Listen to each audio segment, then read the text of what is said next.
Flash back. കരുണതൻ മുത്തുപൊഴിയുമല്ലോ ഇവിടെ വീടെന്ന് മൊഴിയിൽ നാടേ നാടെന്ന് ആരും എന്നാലും അമ്മതൻ കൂടെ ഞാനും.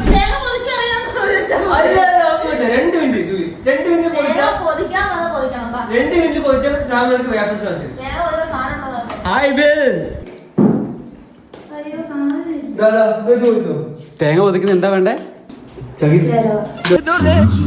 ഇപ്പൊ എങ്ങനെ ഇരിക്കണം? അയ്യന്റെ മോനെ, ഇത് കൂടി പൊളിച്ചിടാണെന്നായിരുന്നു പ്ലാൻ, പക്ഷെ മമ്മി സമ്മതിച്ചില്ല. എന്റെ വ്ലോഗ് നിർത്തി. എന്ത് സാധനം? തേങ്ങ ഒതിക്കുന്ന എന്റെ പേരെന്താ? എന്റെ